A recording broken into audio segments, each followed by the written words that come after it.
Okay, so here we are, Tuesday again.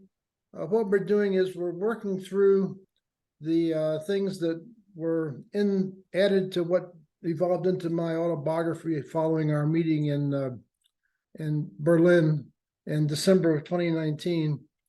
And this is the stuff that I wrote, just kind of things on my mind.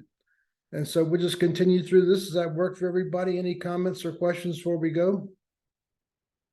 Sounds great to me. Yeah, this is great. So again, just things that I found interesting and noteworthy. PMI, Project Management Institute, contacted me some years ago. I'm not even sure how, and became really interested in the whole idea of social risk management for projects. So they actually flew me first class to all around the world. I did things in Rio de Janeiro, Brisbane, Australia, Boston, various things, and I quit doing them, and I'll tell you why. I like doing it. I realized at first I started out with them doing just keynote addresses, and realized that that's more of an entertainment thing. And I've always been saying that I'm not an entertainer. Trying to be entertaining, but my purpose is behavioral change. And I realized without focus and repetition, you don't get behavioral change. So I modified these. I insisted on a one-day workshop on the second day of these things. And that actually worked quite well for them too, because that produced revenue. And we made enough money out of that to pay for my first class international travel. And I was happy just to get the travel expenses covered. I didn't need more from them. That's a first class ticket to Brazil or Australia, places like that's expensive. So anyway, the president of the thing called me up one day and said they'd like me to do a keynote address for their event in Washington, D.C. And I said, that's fine. She said, what would your fee be? I said, normally I charge $5,000 plus travel expenses for a keynote speech, 1 hour speech. It takes me all day, back probably 2 nights. But I said, PMI has been good to me, so I don't need any money from you. I'll be glad just to do this gratis, just cover the travel expenses. So were you sure? I said, yeah. I said, I don't need money. That's PMI, been very good to me. These international trips were both created extra business for me later. I said, okay. So I went and I did the keynote address. And what I talked about was particularly the quantitative results with the TDA results I've talked about many times. So the talk was a 1 hour talk, well received, and got lots of applause and whatnot and questions. So I don't find these conferences particularly useful. I hung around for about a half hour, an hour, then I was getting ready to leave. She walks up to me and hands me a check for $4,000, or maybe it was $5,000 now, I may have miswritten that. I said, what's this? She said, it's a check. Your talk was worth it, so we're going to pay you. And later she sent me an email after the fact and said, I've been in this business for 40 years, and yours was the first OD intervention I've ever seen that did anything useful. So that was pretty much fun. And the big thing this is about is these TDA repetitions. And Skip Borstu at that time was kind of my deputy. Came to me and said, we've got nearly 200 teams who use this 4 times. I want to group the things by quintiles and see what effect these are having. And I just said, I thought it was probably a waste of time, because I was still believing that the workshops were the primary behavioral change stimulus. This was 2008. But the good thing, people who work for me ignore me and go do what they want. And so when I saw the data and we talked about this was the most incredible thing I've ever seen, that I never imagined this was possible. These things that take a median of 15 minutes to answer 10 questions, an hour to process, move team performance up an average of 4%. I did some ROI calculations for aerospace teams. And what I did is I took the the average salary of a aerospace team is mostly engineers. I'm guessing they're making someplace between 1 and 150 a year. Multiplied that by their overhead rate, which for these companies is enormous, is 330%. And you probably go out of business with that kind of overhead costs. But the reason for that is that almost all government contracts, these industries claim to be private industry, but they're not really. And so what happens is an auditing arm of the U.S. government called DCAS goes out every year and looks at all their expenses, lets them charge overhead on all their DoD and NASA, all their government contracts. And the reason this is high is that there's things like very expensive test facilities. For example, Hubble Space Telescope had to be tested in what's called a thermal vac facility, a thing that could simulate simultaneously the sun and complete vacuum of space. That's a big monster thing to do that. And Hubble might use it for, a week, and then it's done. Another project. So these things mostly sit idle, but you have to have them. So they're allowed to write off the costs of those things. Also, they have get funds for what's called B&P, bid and proposals. They get a certain amount of money set aside that they can write bids with, and they've got other expensive facility costs, and you add all that up, and it's considered in the national interest to support these companies. So they got this big labor rate. So multiply by that. I took the hours the people would spend doing this tool, and a team of, say, typically 20 people would take, I assume, an average of 15 minutes to answer the questions. The same 20 people an hour and a half to process it, add up all those costs. And then I assumed that the 4% would give them 4% more performance on that cost. So that was the benefit. And you could argue about how I did it. That's the most straightforward way. And the number comes out to be 4,000%. And so how are your 401ks doing? So this is, if I'm wrong by a factor of 2, it's 2,000%. So anyway, that's kind of fun of that. And when I discovered this, I decided to make it available to the world. So at that moment, all our intellectual property went free. And some years ago, I counted up the number of countries where the people have downloaded the tool to use it. There's 75 countries. So that's pretty cool. That's almost the whole world. And decided to write the book. And I didn't know anything about how to publish a book. I'd never done it. Of course, I published scientific papers, but it's nothing like this. Somehow I got in touch with a lady named Sam Horn, who was pretty pricey, but necessary. And she taught me, I think maybe it was I think she charged like $200 or $300 an hour, and probably spent 10 hours with me to put together a proposal. And I didn't know what that looked like. It's nothing like a proposal in aerospace. You got to put together a chapter of the book. The most difficult and important part is you got to convince somebody that it's actually going to sell enough copies. I'd say even Wiley's books, I'm guessing 95% of them they lose money on. They never sell enough to make it break even. And so I did that, and Sam gave me a list of, I thought next thing to do is to get an agent. Now, you don't need an agent, but I had friends that talked about this some years ago, and they wrote books, a lot of books, and they said it's much better to get an agent. And I thought, yeah, someone who can know what is a reasonable pricing for the thing, and contact publishers. I know nothing about how to do this. So I sent it out to 10 people, went out to lunch. And in those days, we used to go into Boulder for lunch. And Sam said, don't be discouraged if nobody responds. I mean, you're a first-time author.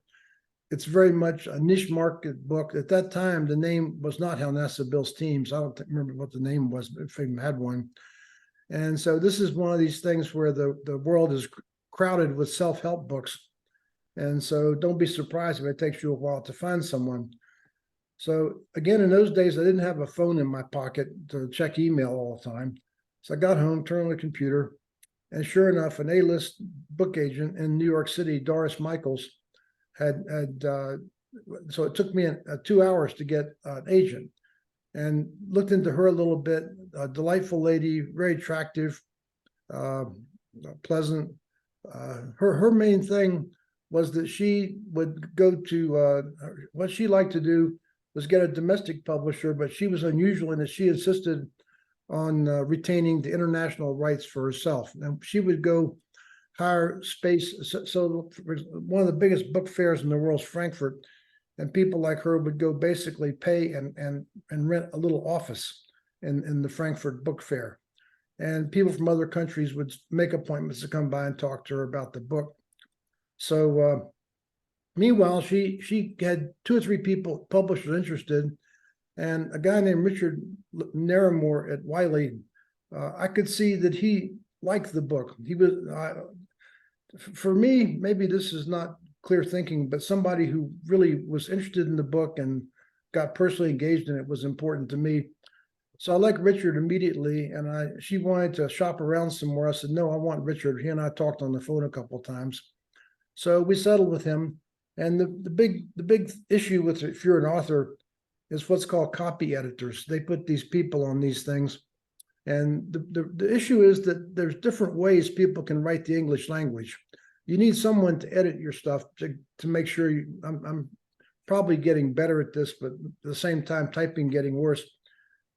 To make sure the English makes sense, and to make sure you're doing the footnotes correctly, this kind of thing. So people warned me about this, and I got a copy editor that I didn't like at all. She wanted to rewrite the book basically in her style. Went back to Richard and said, no, get me somebody else. I can't work with this lady. So he did. And the next thing happened is Richard started reading the chapters. I did it chapter by chapter. At that time, only the first chapter existed. So Richard started reading the chapters and sending me back tons of feedback. And now I'm spending a lot of time answering his feedback. He's working on this on weekends and nights. So that's how invested he was in it. Then we got to the cover, and Wiley had a cover they proposed with big bunch of rocket nose cones. And I said, no, we can't use that. I said, to you guys, they're just rockets, but my readers would know those are ICBMs. Those are weapons. And I'm not interested in publishing a book with weapons on the front. No, people just think they're rockets. So we had a big fight about that. And I also wanted the title to be, by now, I like the idea, NASA team building is not rocket science.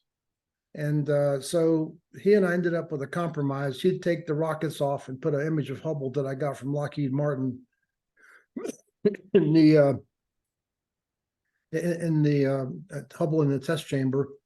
And he got the title. So that was the compromise for that. And I talked about Doris and international rights. This surprised me the way it took off. I think Japan was the first, I may have something more about this. Japan was the first place to want it. And that really pleased me. There was a company over there, and I went over and met with them a couple of times. He liked the book so much that I could ride in the Tokyo subway and see signs on the wall advertising my book. How cool is that? And then Korea picked it up, and China, Taiwan took it next, and then later the mainland, and Russia, second edition, Spanish, German, been done, Ukrainian. I just heard from Ukrainian folks again early this week that they're going to go build a TDA system with software, which I think is a great idea. So is this interesting? We should be. Quick question, Charlie. How long did it take you to write the book? It took a year. Took a full year. Okay. So I'm pretty much doing this, I'd say, half time. And I'm churning out a chapter. What made it straightforward is the workshop had already done all the thinking for it. So it was basically writing down what I learned from the workshops.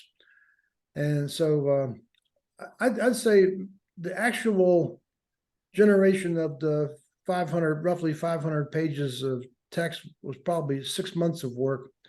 And then a lot of work they had to have all the images in a certain kind of software we weren't familiar with. They had a big deal with the footnotes, everything in there they wanted a footnote for every claim I made, and that was just good science. So that was no problem. And then to generate an index, you had to have an index in the back where you can go. I don't know if anybody ever looks at those things, but there's got to be a place in the back you can look at words up and then find the page references. Then the overlay, I solicited stuff from friends of mine and got endorsements for the front leaf and back leaf and design all that. I think it got headed to the printer about 1 year later, and that was with probably half time, full top priority, half of my waking hours on it. By the way, people, I made some money on this book. People usually don't. If you're John Grisham, you make a lot of money writing books. But if you're like most people know, I think the most important thing to me was getting this big name publisher. Wiley's about as big, about as big as you get. By the way, when we're talking about this, they insisted on the word NASA being in the title. And they said, if we can't get that, this might be a deal breaker. By the way, they gave me an advance, I think, of 25 grand before I did any writing. That's what basically what the proposal does is gets them to invest 25 grand in it. And then after that, you get royalties. And I don't remember now, but I think it's like a couple dollars a book. And the book sold 20,000 copies in the US. It actually was a bestseller in China. The Japanese thing kind of faded out. And the same reason that faded out with China Aerospace, when they finally grasped that the main thing you had to do was to use the TDA dashboard, which was in a server in the US, they got worried about the Japanese company, let's say, poor performance being available to the world in those databases. And China was the Chinese space program is integrated between the military and the civilian together. There is no separate civil space program. So everything that's highly classified, and they on their computers, they have no access outside the building because of the classified nature. So they couldn't use it. So, and also the company in Japan that was basically about a 6 or 8 person company, but the head guy was a very talented presenter, and their whole thing was stand-up workshops. And when I started telling them stand-up workshops don't work, that sort of cooled them off. Anyway, more thoughts or questions? Is this interesting? This background? Yep. Yeah, she's an ongoing consultant advisory service. All right, so these are all ideas that you're familiar with, but I think they're so important they come up in my mind again. This is kind of a fairly recent thing, the idea of a collective mind. Being a physicist and relying on my own thinking, I tend to think that I have my own ideas, and I surely do. But I'm really aware of how overwhelming it is that we adopt the ideas of the group and embrace them like they're our own. This is a really interesting human phenomenon. I don't know many people that talk about this. That's what's going on with the Republican Party, how these people can believe what looks to me like utter nonsense. And then I realized that I'm not as independent as I thought. When I'm in physics classes, I read what's in the textbooks and treat it like God's gospel.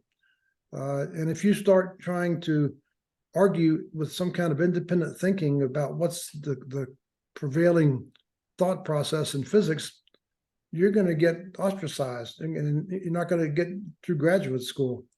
For example, it's very unpopular to question quantum mechanics, and the reason it's unpopular is that the theory predicts reality to like 15 decimal places. There's nothing else like it in physics.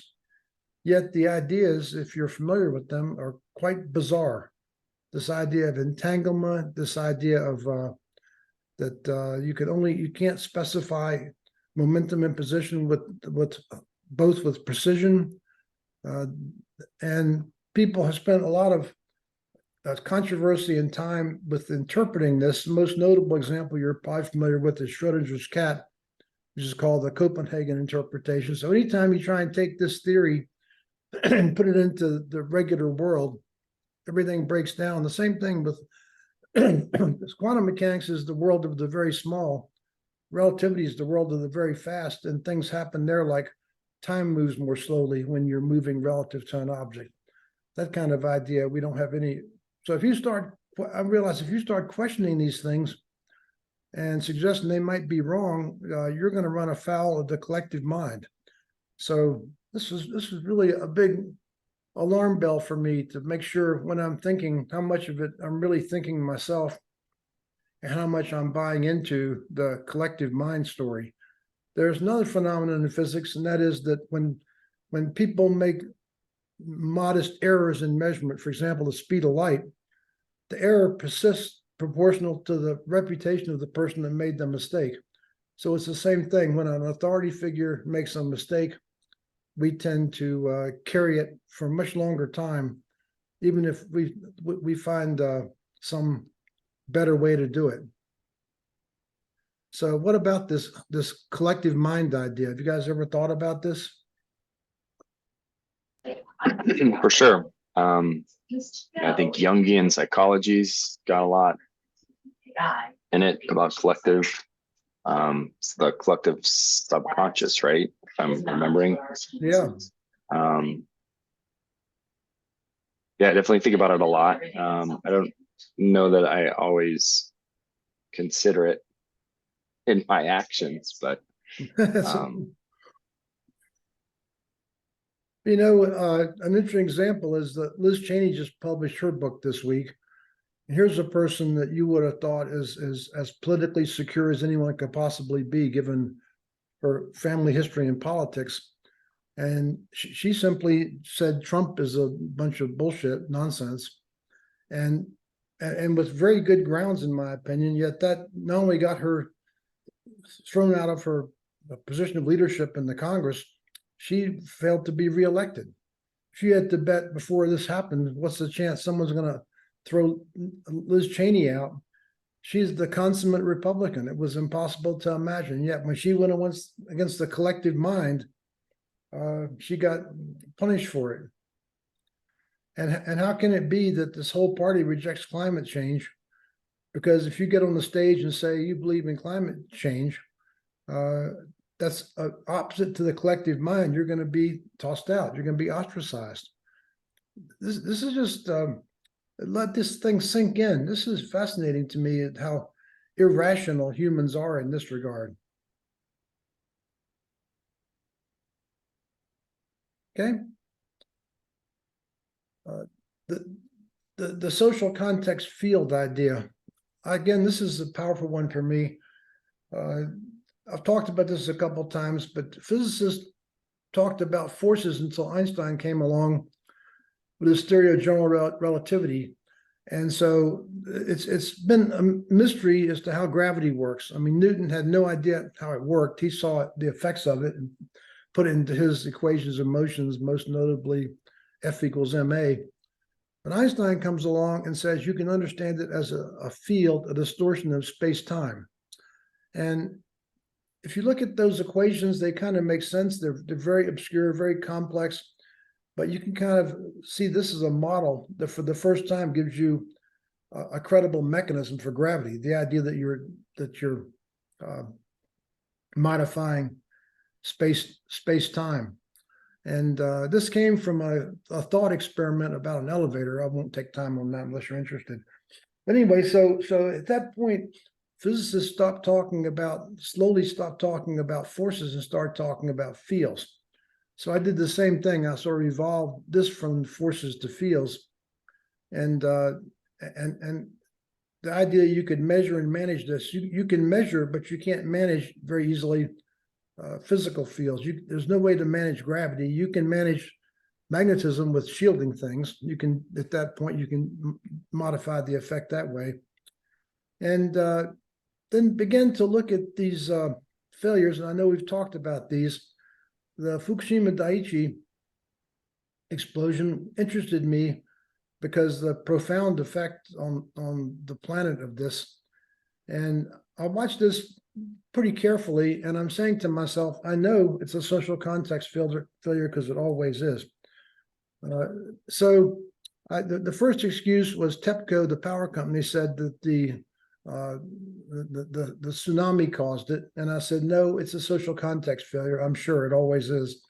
Then they modified their story to say it was the first it was the earthquake, then it was the tsunami, and that was the power company, and everybody was buying that story, and the government took about 6 or 8 months. Things moved slowly in Japanese bureaucracy, and they appointed a committee at Todai. Todai, Tokyo University, is the pinnacle of academic achievement in Japan. It's kind of Stanford and Harvard and Princeton, you name it, wrapped into one. And I had worked some years ago with the space program, which was part of the University of Tokyo way back then, and had friends there that were professors at in Todai. And one of them was still in contact with me. And so I said, can you get me in touch with this character that's chairing this board? And he did, gave me the guy's email address. And I sent him some emails and said, tell me what's really going on here. And he said, our report's going to say that the accident was man-made and avoidable, rooted in the insular culture of Japan and the blind obedience to authority, which is again endemic in the Japanese culture. So I felt good about this, and that my assumptions turned out to be absolutely right. And of course, Challenger, I think my contract at NASA ended because one of the people who was on the Challenger launch committee did not wanted to blame thiokol and didn't want to accept accountability that the real root cause was social, because that meant he was an accomplice to it. And as I've talked about, I think I didn't have this understanding myself until I read Diane Vaughn's book. Basically, it started with a storyline, a red storyline, that this was low-cost access to space. And NASA began worrying that the shuttle would get canceled because it turned out to be the most expensive way to put things in space. And the only way you could fix this was flying more and more frequently. And NASA had advertised this is going to fly 50 times a year. And at the time, the Challenger was flying 10 times a year. And the budget for this program was more or less fixed. So as you could divide the total budget by 10 flights a year, you get the average cost. And NASA didn't like that story. So they kept pushing to do it earlier and earlier.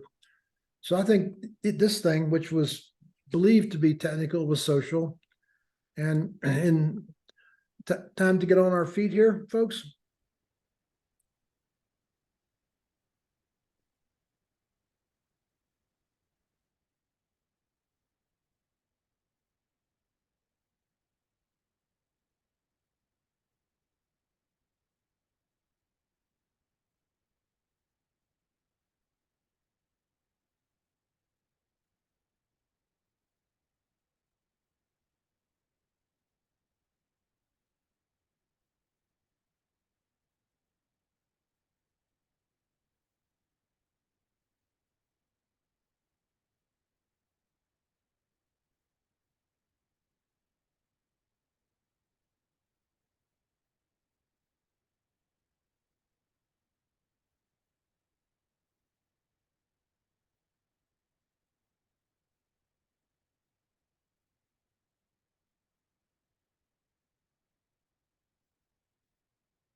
You guys buy into my basic argument that these are always social? Does this make sense to you?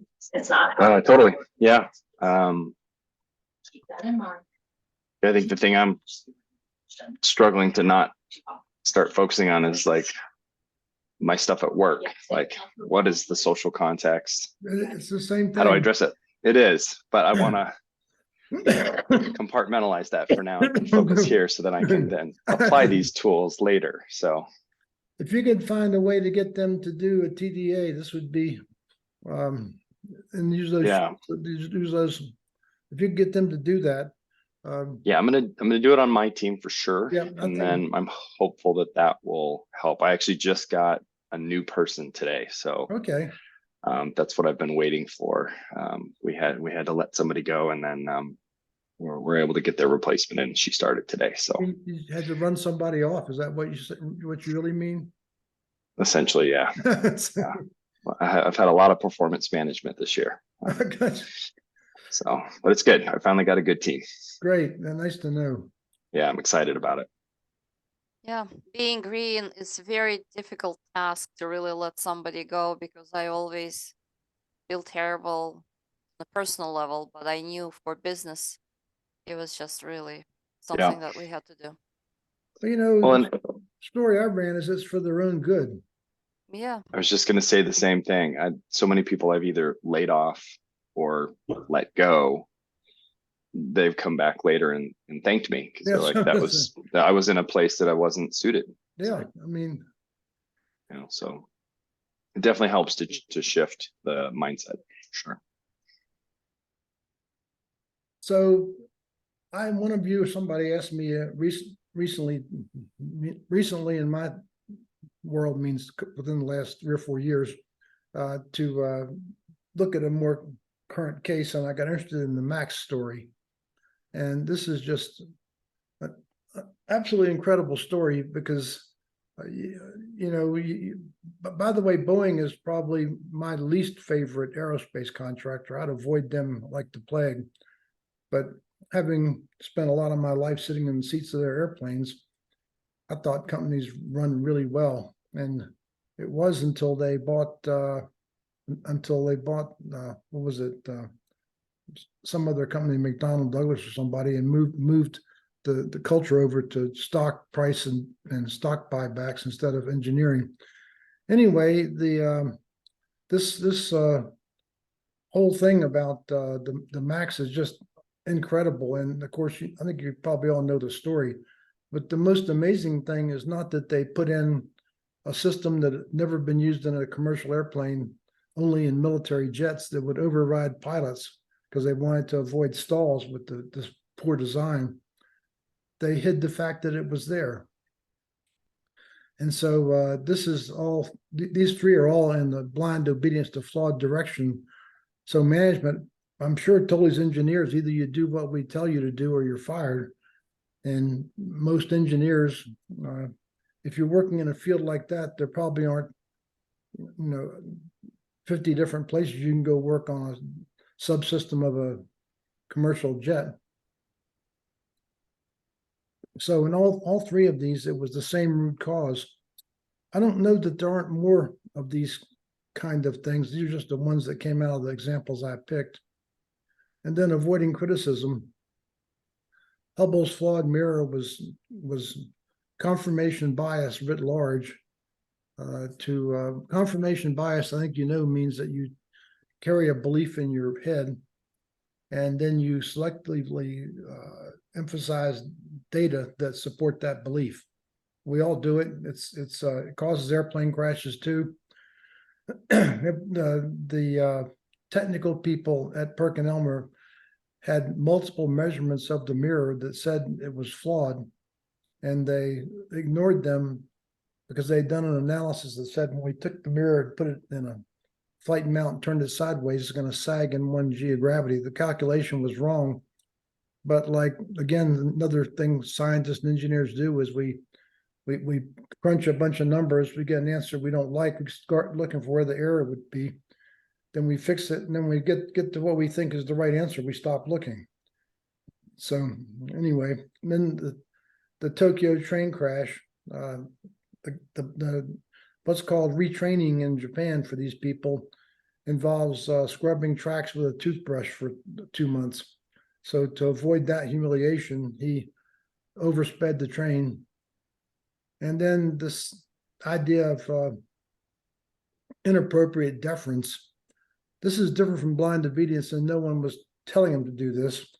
But this idea, Tenerife Island, the worst crash in aviation history, there's a thing called cockpit gradient that you want to avoid. It's an interesting idea for a business too, that if you should not ever have a captain with this extremely senior teamed up with a first officer who's extremely junior, because they won't work as a team. And flying a big jet requires two people in close coordination, one person actually managing the airplane in the air with the controls and the other managing all the instruments and the radio.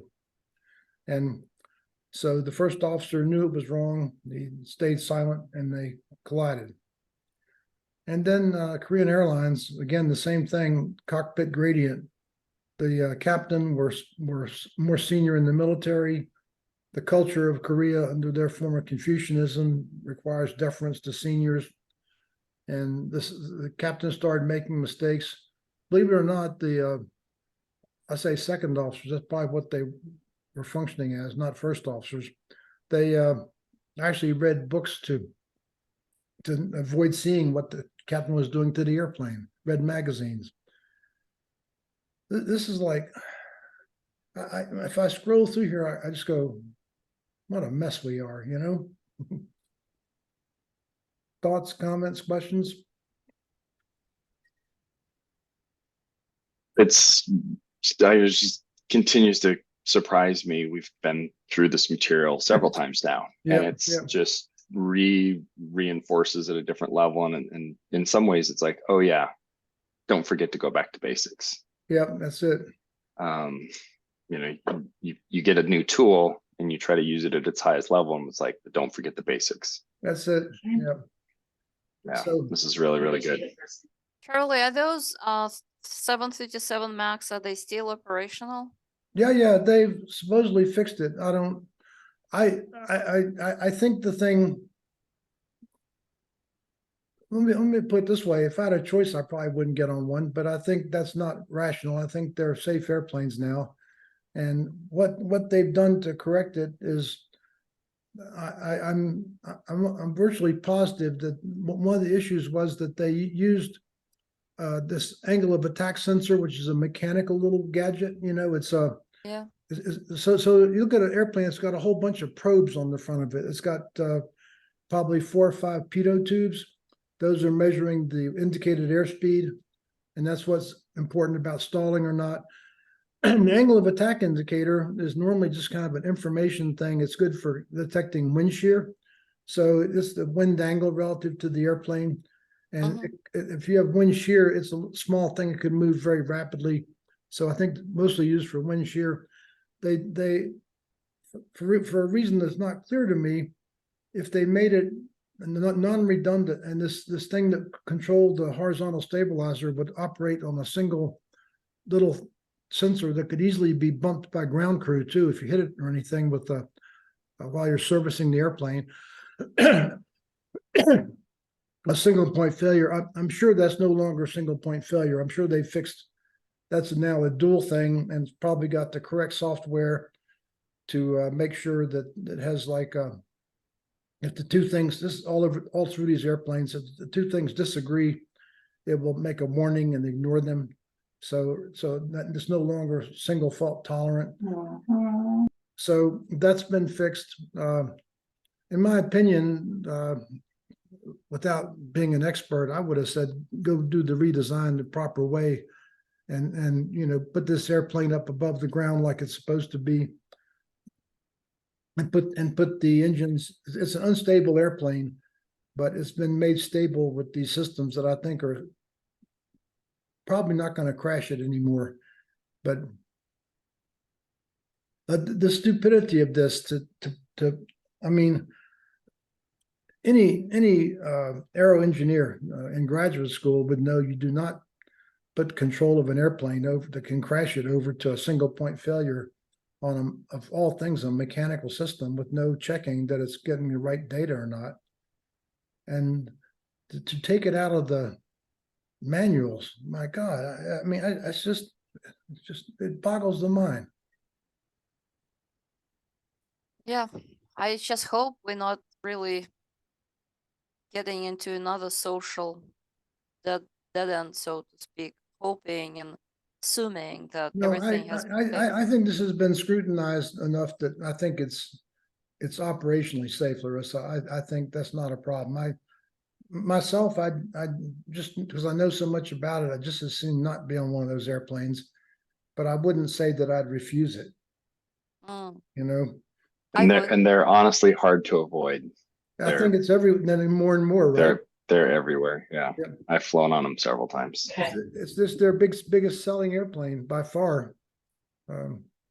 By the way, I think it's the only airplane that still uses cables instead of fly-by-wire to control the surfaces. So you've been flying on them. Would you have any apprehension about the airplane? Maybe the first time, Okay. but now it's like almost every other flight, Yeah. particularly if you fly Southwest, since they're only 737s, you end up on a 737 Max quite a bit. Okay. So, I hope they had appropriate training. I mean, There's no doubt this has been scrutinized yeah, so much, including the Congress has been involved in lawsuits and on and on and on. So and I even think early on, some of the American airlines kind of understood the risks, and they smart pilots kind of knew how to handle it. I think that's right. I think It was less experienced foreign airlines that struggled to really get that communication out.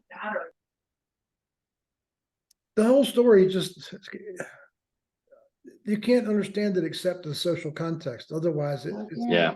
to me, it's just, it's kind of like the Earth rotates the wrong direction or something. It's that unbelievable. Yeah. And I don't think the pilots enjoy flying it.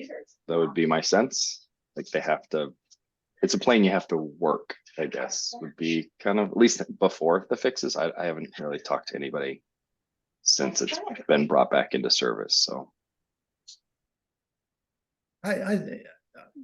These things just, they almost make my head explode to think about this. Challenger the same way. How could this happen? How could you have really experienced engineers, really competent people do this? And the answer is, how could you have a whole party reject climate change? It's all social context. But it's also, Charlie, I think that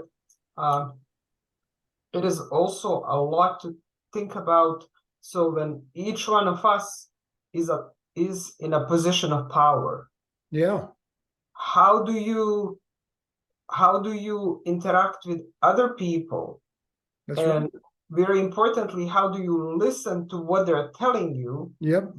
So that I don't become that pilot that really completely ignores a life-threatening message, which becomes, right, it's a matter of life or death for someone. Luckily, in my line of work, we don't have life or death like that. Yeah. But it's really, Well, how do I? you might, in the sense, you might drive someone to suicide or something. Who knows? Yeah. We're prone to that. The builder and I remain friends, and he's told me several times that people asked him, "What's it like to work with me?" And the answer that he gives, one pleases me greatly. He says, "Charlie listens," and it's true. I mean, I think I learned that from my father. Did that, but when you have an expert telling you something, apparently people don't listen. I don't know. When Tom said something, I said, "Yeah, okay, let's do that." He's built 50 houses. What have I done? Okay. So this is the idea of unification. I'm probably overusing this a little, but I like this kind of thing. Physicists like to find universal laws, because in our world, mathematics is how we understand things. And so we look for unification all the time. Maxwell unified electricity and magnetism with his equations, and the optical phenomenon when he defined light as a wave. Einstein's life was focused on unification of quantum mechanics with relativity, and he did not succeed. No one else has either. This is really important to physicists, but I don't think anybody else cares about these kind of things. But I wondered, I built the whole 4D system based on a very straightforward logic, and wondered if is there some other psychological theory that is straightforward that I could see if it integrates well with it. And most of us are familiar with the notion of Maslow's needs hierarchy, and 4D systems is a hierarchy, which I defined to make a 4D request. So this was added relatively late in the process, but I looked at what the needs hierarchy was and said, this is really great. It happens to align with the 4D request quite well. It turns out that Maslow's needs are a little more complex, but the basic idea of a needs hierarchy that starts with these emotional needs, I chose, and he does too, appreciation first, then inclusion, slightly different words for it. And so I think there's near universal that among psychologists that we have a needs hierarchy, and some argument about what the hierarchy and what the needs are. But I think in broad terms, this was very pleasing to me to find this agreed with Maslow. And so I put that data in the workshop, and that's another reinforcement. It's the same thing to make the 4D request: appreciate, include, address unfortunate realities, and then outside of drama, ask for it. So good stuff. Thoughts, comments? It's a good refresher. So I was trying to think about how to explain measuring these fields, and I built the tool before I had this kind of way to frame it. But I'm always happy if I can find a simple scientific explanation that makes, again, a sort of a unifying idea. So in the workshops, I take an imaginary magnet bar, and give it to a participant, ask them if they can tell if it's magnetic using only their hands. And of course they can't. It sometimes takes people a few minutes to realize that, but I sort of help them along. Then I take this big heavy thing back and put it on the table.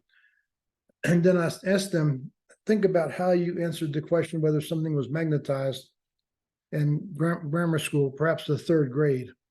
And at some point, I think almost all of us worldwide have had a teacher where we had a magnetic bar, put a piece of paper on top, sprinkled some iron filings, tapped it, and you could see the field lines. I mean, if you haven't ever done that, probably should. It's an interesting thing. And you can also see it's a dipole field. Magnetic fields are typically dipoles. That means have north-south pole. I don't know if anyone's ever seen a monopole or not. It's speculated that it exists. Anyway, what you've done is you've used the iron filings as a tracer particle for an invisible field. And that's a really interesting point, that you've taken a simple, very simple experiment, a very simple material, powdered iron filings, and seen an invisible field. So what's the tracer particle for social context fields? So I have you think about, imagine you're in a social context of making or receiving a marriage proposal, having dinner with the fiance's family at your bachelor or bachelorette party, or hijacked on your honeymoon. So I came up with these because I was trying to think of something that most people could identify with. I think even if you've never been married, you've been to these events around this and have people that are married and whatnot. And the question is, would you automatically, unconsciously modify your behaviors? And I think you surely would. As you know very well, if you're having dinner with the fiance's family, you're going to be on your best behavior. You're going to be polite, probably addressing the parents as perhaps very formally, unless you knew them, until you knew them better. You're going to avoid any subject that might be controversial. And the other extreme would probably be your bachelorette party, where for some reason this conventionally people get drunk at these things. I don't know why. And apparently it's common to have naked women come and this kind of thing. I never experienced that but anyway, so the thing is, if you had sensors on one's body, that measured behaviors, could you tell which context you were in? And I think you could. I think you could.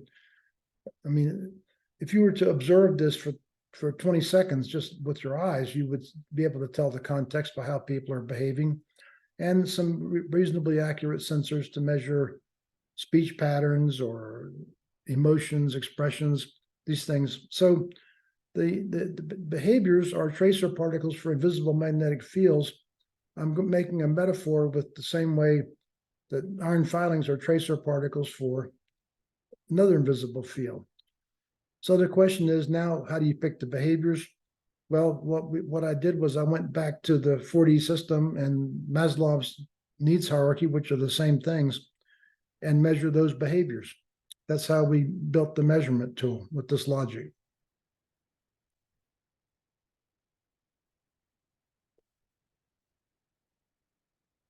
Okay. The Chinese are interesting. They're incredibly pragmatic people, and they're also very they're more outspoken than Westerners, and they don't worry as much, it seems to me, about being wrong talking to the professor. So I frequently get some kind of thing about what's the magic fix to be a great leader? What's the secret sauce? And my sense is that there's nothing you can do except do the work. If you want to get this stuff to work for you, you're going to have to practice. Malcolm Gladwell, in his book Outliers, says it takes 10,000 hours of practice to master anything. And I think there's something to that. It strikes me that what this means is that US presidents sort of get the hang of how to do the job about the same time as they're leaving. So I think a lot to this. And I found always looking for things to try and bring more women into the thing. And I found this neuroscientist talked about the primary driver of change in your brain is your behavior. There's no neuroplasticity drug you can take. Nothing is more effective than practice is helping you learn. And the bottom line is you have to do the work. My research has shown that increased, she's an expert in strokes. My research shows that increased difficulty, increased struggle, if you will, during practice actually leads you to both learning and greater structural change in the brain. So we used to have an expression when I was an undergraduate that says you never learn anything from a problem you can solve. What we're talking about is the problems that make you struggle and work hard are the ones that change your brain. So the bottom line is that there's no secret sauce. There's no easy answer. Just like working physics problems, you got to do the work. That's a lesson that I resisted probably too often in my life, but there it is. And for you guys that want to get something out of this, when we hang up, if you don't start thinking about the behaviors and doing them, the people who come to me and tell me this was life-changing have one universal characteristic. They've actually started to integrate this stuff into their lives. And that's the trick. So I think our time together with repetition is probably not a waste of your time, in the sense we're going over the same ideas again and again and again, trying to embed them. Thoughts, comments? Oh, Yeah, yeah. Oh, Go ahead. Go ahead, Nat. Okay, I was just going to say my goal is to, certainly by the new year, but sooner if possible, is to start bringing cases, questions to the group. I think it's something we've kind of talked about doing a little bit, but I haven't gotten the bandwidth to really get there, and I've really just been consolidating my notes, trying to pull things together. But I have plenty of problems that I'm going to want some help solving. So my hope is that we can kind of all start bringing some stuff to the group, and we can actually go through 4D requests more repetitively. Tanya and I do a little bit of that, but I think outside of the group context, it's hard to know if you're doing it right, honestly. I'm glad you said that, because I had a note to myself mentally to tell you that this book is live, and so anyone that wants to bring their own case studies into it, we can just add them in. Yes, I need. Yeah, I would love to bring some questions to the group. Yeah, and I just was going to add that every repetition helps me a lot. despite the fact that I am studying and practicing it for what I'm Charlie, I connected with you about 14 years ago. I don't know how it Yeah. happened. So when I start counting, I just realize that time really flies. Just I don't know how it happened so fast, but But Larissa, I sense you're getting it. yeah. Okay.